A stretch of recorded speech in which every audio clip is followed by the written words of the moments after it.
ja me võrdleme ennast miljonäride, modellide, ma ei tea, lauljate, näitlejatega. Me ei võrdle ennast isegi teiste inimeste reaalsusega, vaid me võrdleme mingisuguse killukesega, mida nad on maailmale tahtnud näidata. Et nagu kas on üldse ükski inimene, kes tunneb, et ma olen kõikides aspektides, nii väliselt kui seespidiselt, iseendaga rahul täpselt nii, nagu ma olen. Siis mul tekib üldse küsimus, kas on üldse päriselt olemas selline asi nagu pikaaegne õnnetunne.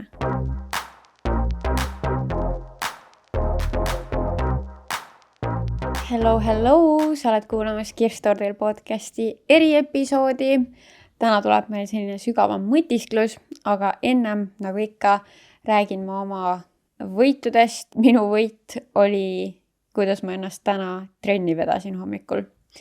Ma tõusin varakult ja kui ma silmad lahti tegin, ei olnud mul motivatsiooni kübetki. Mul ei olnud mitte mingisugust soovigi trenni minna.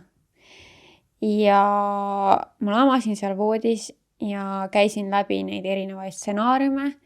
Mõtlesin, et aga mis siis juhtub, kui ma nüüd ikkagi sulgen uuesti silmad, magan veel tund aega ja ei jõuagi täna sinna trenni.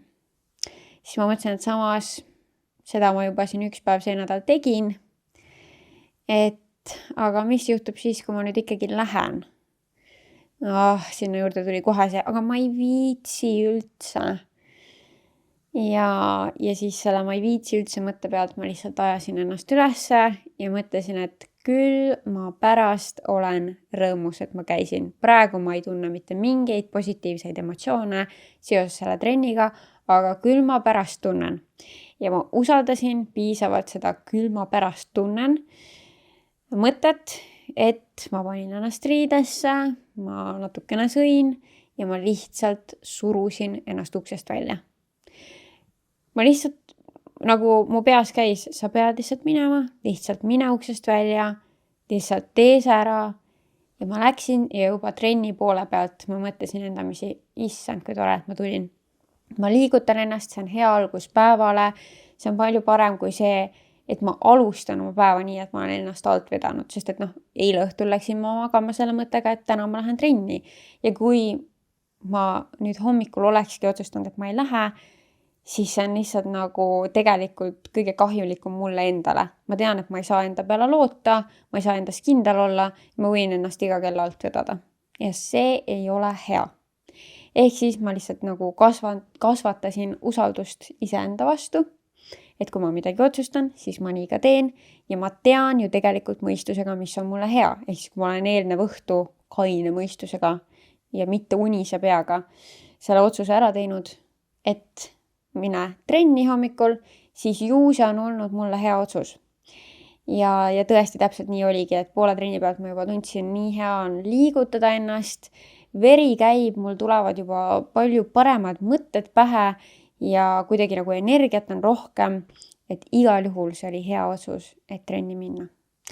Nii et see oli nagu minu tänase päeva selline suur võit. Teiseks võiduks võib nimetada seda, et ma viitsisin oma juuksed Dysoniga korda teha, aga kui ma otsustaksin kas või hetkeks õue minna, siis kogu see volüüm ja need lokialged oleksid läinud koheselt mõjustest.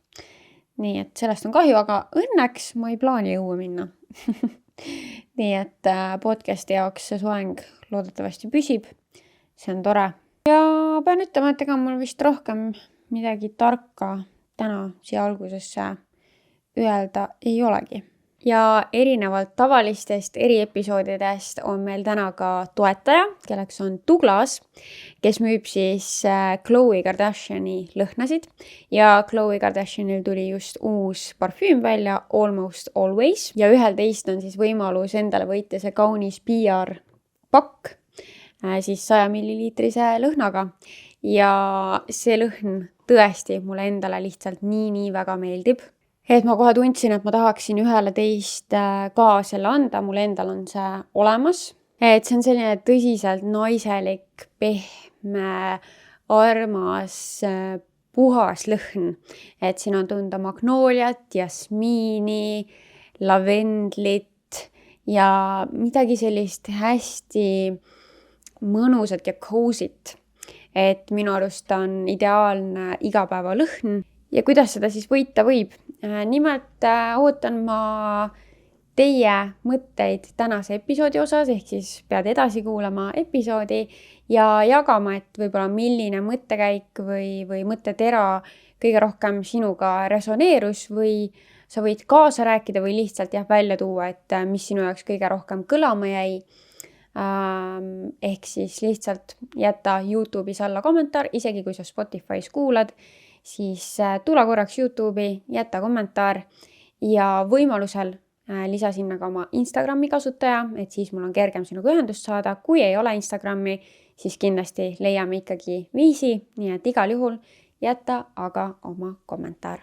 Teate, seda tänast episoodi inspireeris tegelikult üks häälsõnum, mida ma kuulasin paar episoodi tagasi, kus teemaks oligi see, et kõik on nagu hästi, aga ma ikkagi mõtlen, et kas see ongi kõik.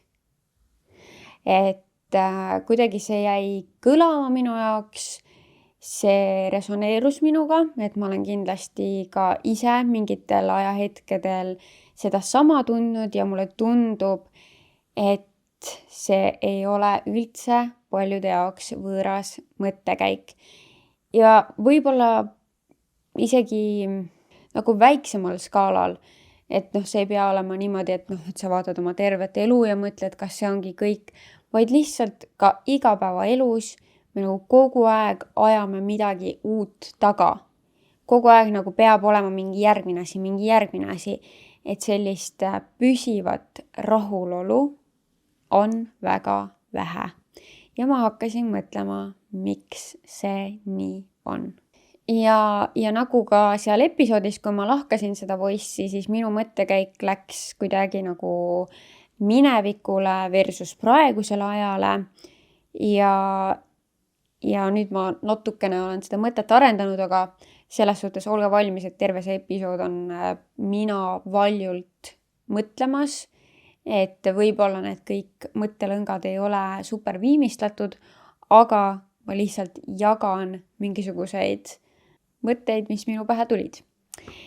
Et üks asi kindlasti, ma arvan, sotsiaalmeedia on väga palju kaasa aidanud sellele pidevale rahulolematusele, et kui varem ilma sotsiaalmeediata, võtame 100 aastat tagasi, inimene võib-olla võrdles ennast oma naabrinaisega või sa teadsid võib-olla oma külainimeste elu, aga ega sa sealt kaugemale väga ei teadnud, siis nüüd meil on ligipääs tohutule hulgale informatsioonile ja me võrdleme ennast miljonäride, modellide, ma ei tea, lauljate, näitlejatega. Et sa näed lihtsalt oma telefoni ekraanilt nagu sadade, võib-olla tuhandete inimeste elusid päeva jooksul. Ja see ei olnud kunagi niimoodi. Ja see tekitab lihtsalt nii palju müra, ma arvan, meie ajus. Et isegi kui sa oled teadlikult valinud need inimesed, keda sa jälgid, siis ma arvan, et see müra on ikkagi. Me näeme nagu nii palju infokilde ja lisaks on need infokillud sellised, mida need inimesed on ise tahtnud jagada. Ehk siis sa näed võib-olla 3 lapse ema mingit hetke päevast, kus ta teeb mingit ägedat retsepti ja sinu ajus tuleb see mõte, et oh my god, kuidas ta jõuab kõike, et näiteks mul pole isegi lapsi ja ma ei jõua iga õhtu süüa teha. Kuidas ta jõuab? Aga see on ju see kild, mille ta on tahtnud välja panna. Et me näemegi, ma tean, sellest on olnud palju juttu, aga kuidagi nagu ma tahaks selle hästi reaalseks teha, et me näeme seda hetke, aga me ei näe võib-olla seda 5 minutit varem juhtunud mingit tantrumit, mis oli ta lapsel või lapsed olid tülis omavahel, seal oli mingisugune kisa ja karjumine ja võib-olla isegi mingi 1 potitäis pastad kõrbestel põhja, aga muidugi ta seda ei näita. Ta näitab seda, mida ta tahab näidata, et ta sai valmis ilusa õhtusöögi. Me ei võrdle ennast isegi teiste inimeste reaalsusega, vaid me võrdleme mingisuguse killukesega, mida nad on maailmale tahtnud näidata. Isegi see miljonär, sa näed ikkagi ka üldiselt, ma ei tea vähemalt miljonäre, kes näitaksid nagu oma elu väga halvast küljest, ehk siis sa näed ka selle miljonäri elu kõrghetki, ilusamaid hetki, luksuslikumaid hetki. Sa ei näe võib-olla, kuidas ta muretseb, et kas tal rahaasjad on ikkagi õigel teel, õiges suunas läheb, et mis iganes, ma ei tea, miljonäritel on mingid omad mured, on ju. Et sa näed ikkagi ainult seda killukest. Ja kohati ma mõtlen, et kas meie aju on üldse loodud selliseks võrdlusmahuks. Et nagu ma ütlesin, nagu mingi 100 või 1000 väikseid võrdlusmomente, nii palju selliseid, mida me isegi ei teadvusta endale. Et kas või naiste puhul on ju väga tavaline oma keha halvustamine ja võrdlemine teistega, aga ütleme, kui me võtame selle 100 aastat tagasi ja sa elasid seal oma külas, siis jah, ikkagi inimeste kehad on erinevad ja sul oli võib-olla võrrelda oma naabrinaisega, võib-olla sealt kuskilt üle tee talu naise kehaga, aga sul ei olnud nagu mingeid räigeid ekstreemsusi üldiselt ikkagi, millega võrrelda. Ehk siis ma arvan juba sealt nagu sai tulla natukene väiksemas mahus seda, kuidas see eesti keeles on, self-talk. Nagu väiksemas mahus tuli seda infot, mille põhjal iseendaga halvasti rääkida. Aga nüüd on seda lihtsalt nii palju, sa võidki näha nagu seal Instagrami feedil juba nagu mingi 100 erinevaid kehasid, mille kõikidega sul tekib mingisugune nagu võrdlusmoment oma ajus, jällegi, mida sa ei pruugi võib-olla teadvustadagi. Aga ma ei tea, mingi asi, mis on sinu keha puhul normaalsus, sa vaatad kedagi teist ja vaatad, issand, tal ei olegi nagu üldse tselluliiti või, niimoodi võib üldse olla. Oh my god, mul on ikka halvasti sellega, issand, miks ma olen niisugune rasvunud rõve, lihtsalt mingid siuksed mõtted ma toon nagu näitena, on ju. Aga kui sa nägid võib-olla ainult oma küla naisi, kõigil oli natuke tselluliiti, mõnel vähem, mõnel rohkem, siis nagu sealt ei tulnud nii palju seda erisust, nii palju seda võrdlusmomenti sellisel kujul. Ja sealt ka tulebki üldse nagu see mõttekäik, et kas me üldse kunagi tänapäeva maailmas saame ennast tunda piisavana. Et nagu kas on üldse ükski inimene, kes tunneb, et ma olen kõikides aspektides, nii väliselt kui seespidiselt, iseendaga rahul täpselt nii, nagu ma olen. Ma arvan, et see on midagi, mille poole päris paljud püüdlevad. Aga see on jällegi üks asi, mille poole püüelda. Nagu terve see elu tundub nagu selline, et ma püüdlen selle poole, ma püüdlen oma ideaalse keha poole, ma püüdlen selle poole, et olla vaimselt paremas kohas, ma püüdlen selle poole, et mu reaktsioonid oleksid paremad, ma püüdlen selle poole, et tööl olla parem, ma püüdlen selle poole, et rohkem raha kõrvale panna. Ja need nii paljud asjad tulenevad sellest, et me näeme teisi inimesi neid samu asju tegemas. Ja tegelikult sa ei saa lõpuni kindel olla, kas nad seda teevad. Näiteks just rahalise poole pealt meil on tänapäeval nii palju nõuandjaid, nii palju inimesi, kes räägivad oma rahanippidest, rahatarkustest ja sellest on kindlasti ka väga palju kasu. Aga tegelikult ei tea sa kunagi täiesti lõpuni välja, kas need inimesed isegi ise kõiki neid teadmisi järgivad, kui palju on näiteks sellel inimesel kõrvale pandud, kes suure suuga kõrvale panemisest räägib, on ju. Et see on selline, et sa nagu kuidagi peaksid suutma kõiki asju võtta mitte tõe pähe või nagu igaks juhuks jätma sinna ruumi selleks, et see ei pruugi nii olla, nagu see inimene räägib. Aga see on jälle nagu mingi koormav mõte. Mul on tunne, et meie ajud lihtsalt nagu töötlevad liiga palju informatsiooni kogu aeg. Ja mis mulle ka tundub, et sellel sotsiaalmeedia ajastul on muutunud nähtamatuks selline tavaline igapäev. Ja siinkohal olen ka mina süüdi. Aga ma näen seda ka täiesti kuidas ma ütlen, tavakasutajate puhul, selles suhtes, et inimesed, kes ei ole sisuloojad, kes lihtsalt postitavad sõprade jaoks, siis mõtle korraks sellele.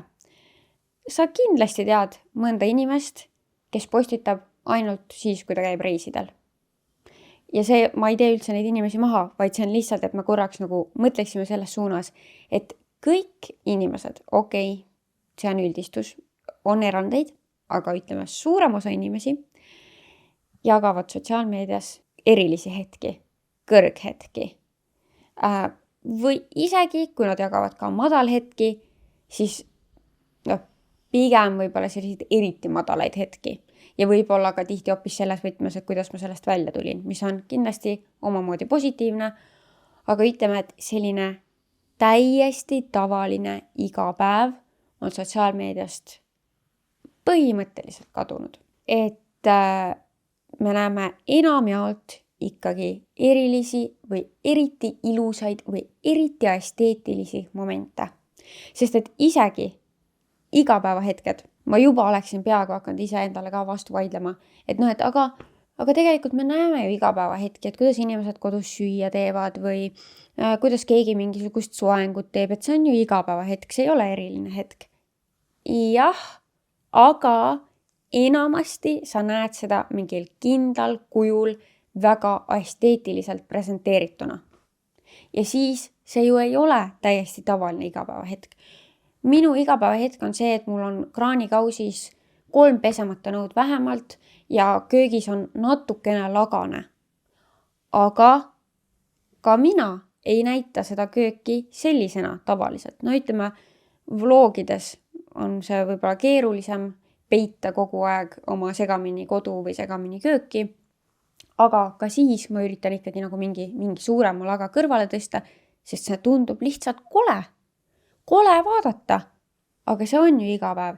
Ja nii kui ma panen need asjad ära, koristan kõik ära, teen mingi nurga ilusamaks, et seal näidata seda mingit toitu, siis see ju tegelikult ei ole enam tavaline igapäev.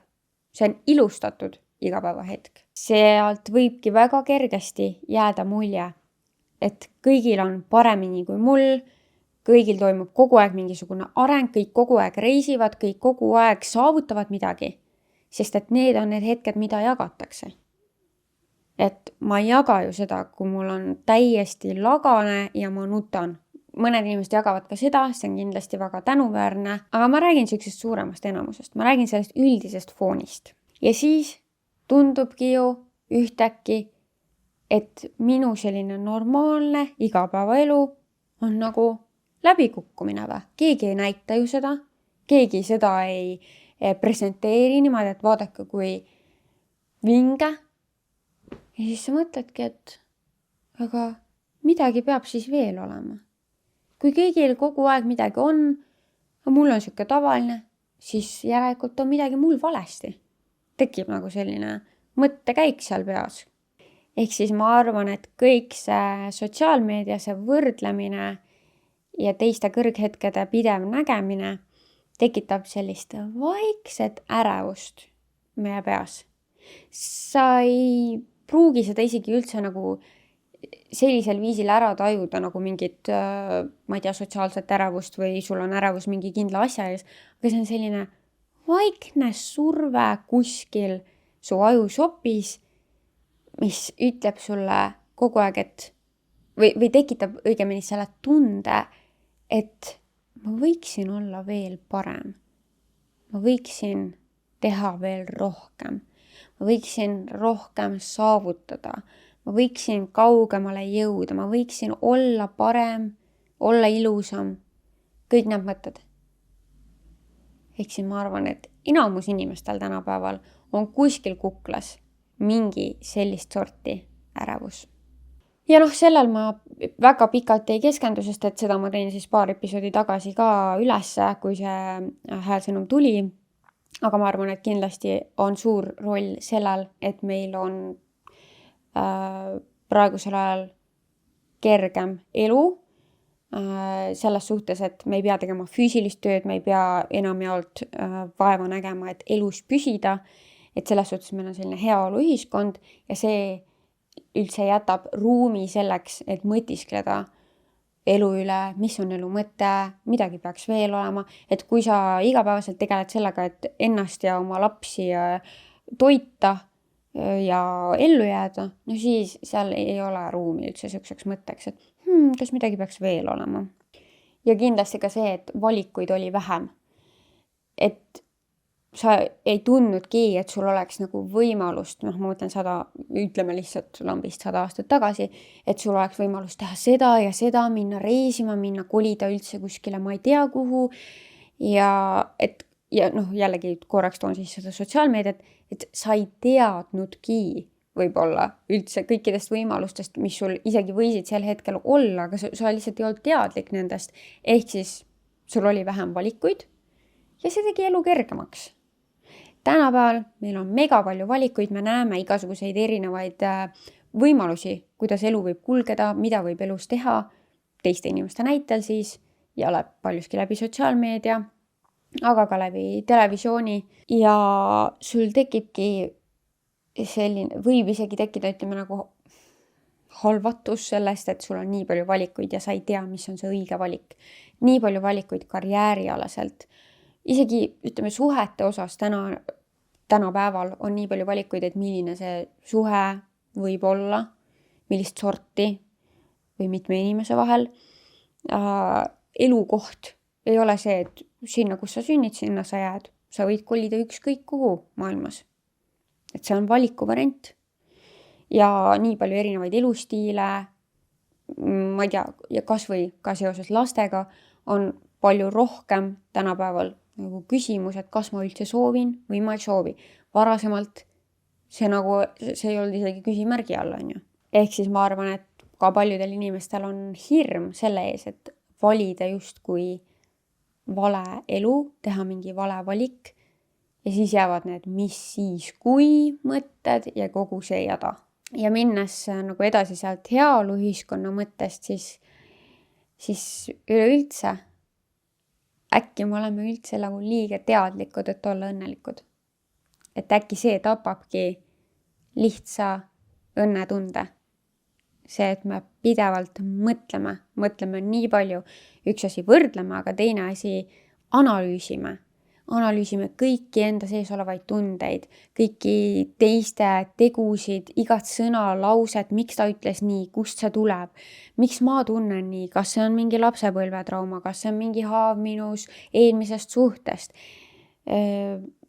mis tunne see üldse on või ka, ma ei tea, tööalaselt näiteks, kas see töö täidab mu täit potentsiaali või kas see suhe ongi see kõige parem, kus ma olla saaksin. Kas on midagi veel paremat kuskil? Kas ma olen endaga piisavalt tööd teinud? Kas ma olen enda lapsepõlve haavad tervendanud? Et kõik sellist sorti analüüsimine ja mõtlemine, ma ei tea, selles suhtes ma ju ise käin ka teraapias on ju, ja ma ju teen seda eesmärgil, et olla ise parem, tunda end paremini, et elus navigeerida mingites olukordades kergemakäeliselt ja lihtsamalt kuidagi. Et see on nagu heal eesmärgil. Aga kas see kõik tegelikult viib meid lähemale õnnetundele? Siis mul tekib üldse küsimus, kas on üldse päriselt olemas selline asi nagu pikaaegne õnnetunne? Kestev õnnetunne, ma mõtlen. Või see maailm ja meie elu ongi üles ehitatud nii, et see ei saagi olla kestev. Aga me nagu justkui ajame ju seda taga või mida me üldse taga ajame? Ajame vist ju rahulolu ja õnnetunnet, aga kas see saab üldse kestev olla? See on mu küsimärk. Mul on tunne, et ei saagi. Aga me nagu püüdleme selle poole. Ja ma arvan, et selleks, et vähendada seda müra oma peas ja võib-olla jõuda natukenegi lähemale sellele kestvamale rahulolu tundele, siis tuleks normaliseerida selline tavaline igapäevaelu või kuidagi vähemalt läheneda teadlikumalt sellele, et näiteks siis see, mida sa sotsiaalmeedias näed, see ei ole tavaline igapäevaelu, see on kellegi kõrghetk, kellegi ilustatud hetk. Võib-olla vähendada üldse inimeste arvu, keda sa jälgid, võib-olla jälgida ainult sõpru. Nüüd ma hakkan muidugi enda karjääri kallale vaikselt minema, kui ma ütlen inimestele, et nad sisuloojaid ei jälgiks. Ja üldse ma nagu jah, keeruline on seda teemat lahata, olles ise ka osa probleemist. Aga siis ma ütlen, et ma ei ole üksinda osa sellest probleemist, vaid ikkagi mulle tundub, enamus inimesed on osa sellest probleemist. Ja nagu ma ütlesin, mitte ainult sisuloojad, vaid kõik inimesed, kes sotsiaalmeedias üldse midagi jagavad. Ma nagu ei tahaks ka jõuda sinna, et ärme jaga oma erilisi hetki. Sest et ma olen varem öelnud seda, et me ise saamegi oma elu eriliseks teha läbi nende eriliste hetkede ja neid me saame ise luua, tähistades midagi, kinkideski endale mingi reisi näiteks, on ju. Et siis miks me peaks järsku nagu siis saladuses hoidma seda, et mingi mul oli mingi tööalane võit või ma käisin ägedal reisil. Seda ma nagu ka ei taha öelda. Et aga mis see võti siin siis on või kuidas nagu seda üldist fooni või suunda siis muuta saab. Et jagame nii oma kõrghetki kui ka oma tavalist lagases köögis olevat esmaspäeva kohvi. Ma ei tea täpselt, mida ma ise ka ütlen. Nagu ma ei ole välja mõelnud mingit lahendust. Nagu ma lihtsalt arutlen teiega. Et jõuda lähemale sellele, miks nii paljud inimesed on rahulolematud oma tegelikult heade eludega. Ja mulle tundub, et isegi kui me vahepeal jõuame nende momentideni, kus elus on kõik nagu päris hästi, sujub kõik, nagu päris tore on, siis kuskilt hakkab tulema vaikselt kuklast see, et millal nüüd midagi juhtub. Kõik on liiga hästi, midagi kohe varsti juhtub. Üks asi, et selline mõte. Ja siis võib-olla närib ka teisest küljest selline, et aga veits igav on või? Et nagu, kas see ongi see, mida ma ootasin? Ikka nagu midagi nagu veel peaks ikkagi olema ju, et see ei ole nagu päris see. Et selle taga võib muidugi olla ka jälle see, ma lihtsalt tahan kõik kurja sotsiaalmeedia kaela ajada praegu ilmselgelt, aga et ma arvan siiski, et sotsiaalmeediast see stimulatsioon, mida me saame kogu aeg, nagu jälle mingi naljakas video, jälle midagi nuinud, mingi selline nagu dopamiin ja stimulatsioon, mida me sealt kogu aeg saame või isegi ei ole midagi positiivset, siis on põnev. Et see on meid ka, ma arvan, nagu meie nii-öelda tavaelus ära rikkunud. Et me kogu aeg ootame midagi veel, midagi põnevamat, midagi ägedamat. Ja kõige selle ülimalt stimuleeriva maailma sees, tundubki ju nagu veits mõttetu ja igav, kui mul lihtsalt läheb tööl hästi. Elukaaslane on nagu ülinormaalne ja kodu on puhas ja kena. See on nagu siuke, et okei. Ja nagu, miks ta ei kingi mulle praegu romantilist reisi Pariisi? Miks mu ülemus ei paku mulle kohe praegu ametikõrgendust? Miks ma ei võiks saada nagu veel tonni võrra rohkem palka? Et nagu ei piisa kunagi sellest, mis on. Ja ma arvan, et kui midagi üldse, siis see võti vast on selles. Nii klišee, ma ei tea, võib-olla ma ei peaks üldse proovima isegi midagi tarka siia lõppu öelda. Aga kui midagi, siis võib-olla proovida olla tänulik selle eest, mis sul juba on. Sest et ma ei näe lihtsalt nagu teist viisi, kuidas sa saad üldse rahulolu tunda. Ma arvan, sellepärast meeldib inimestele ka kohati vaadata mingisuguseid inimesi, kellel ilmselgelt läheb elus väga halvasti. Ütleme ka Eestis, miks ma arvan, on niivõrd kuulsad need veidrad tiktokerid. Ma ei hakka ju mingeid näiteid tooma, aga te teate mingid, ütleme, joodikud halval elujärjel. Tegelikult ma ei tea, kas nad on halval elujärjel. Igatahes inimesed, kellel ei ole päris kõik korras. Miks neid vaadatakse nii palju? Sellepärast, et tekitada kas või sel viisil endas seda tunnet, et vähemalt mul ei ole nii halvasti. et see, ma arvan, on see fenomen. Aga ma ei tea, kas see on nagu tervislik, et kas päris nagu seda on ka nüüd vaja. Aga võib-olla on vaja, et võib-olla selleks, et tunda rahulolu oma keskpärase elu suhtes, ja ma ei mõtle üldse seda halvas mõttes, seda keskpärast elu, siis sul on vaja tuua kontrasti, sul on vaja näha seda midagi, mis võib olla veel halvem. Ja võib-olla kui hästi mustvalgelt endale kas või kirja panna, et milline su elu on. Kuidagi nagu hästi selliselt objektiivselt, nii objektiivselt kui võimalik.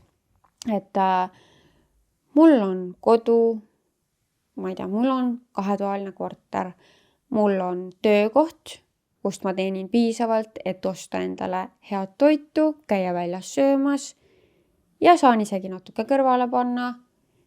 Mul on, ühesõnaga selliselt kirja panna oma elu ja proovida hästi objektiivselt sellele peale vaadata, ilma et sa võrdleksid seda kellegi teise eluga. Kas sa siis saad öelda, et aga see on päris hea elu? Võib-olla see pakub mingit kindlustunnet ja rahulolu. Ja võib-olla me isegi ei oska õnnetunnet või rahulolutunnet ära tunda. Võib-olla see on meie sees ja me lihtsalt ei saa aru, mis see on. Et me nagu ootame mingit eufooriat, me ootame nagu mingisugust meeletut nagu sellist tunnet. Aga võib-olla see on lihtsalt selline rahulik seisund ja me ei tunne seda ära. Tegelikult oleks isegi mõtteid veel. Ja ma tahaks neid võib-olla kuidagi veel sidusamalt edasi anda, kui see, mis ma täna tegin. Aga teema on lahti tehtud, võib-olla on teil mingisuguseid huvitavaid mõtteid veel. Ja võib-olla me saame seda mingi muu aeg edasi arutada. Et ma tunnen, et ma sellised oma põhilised mõtted andsin edasi. Jään väga ootama teie kommentaare. Et ma väga tahaksin anda selle Khloe Kardashiani parfüümi kellelegi, kes minuga siin kaasa mõtleb. Ehk siis anna teada, mis mõttetera jäi sinu jaoks kõige eredamalt kõlama või siis võid vabalt kirja panna, et miks sina arvad, et inimesed tänapäeval otsivad midagi veel või ei suuda tunda rahulolu või õnnetunnet. Aitäh, et sa tulid minuga sellele mõtterännakule ja kuulame-näeme juba järgmises episoodis. Tšau!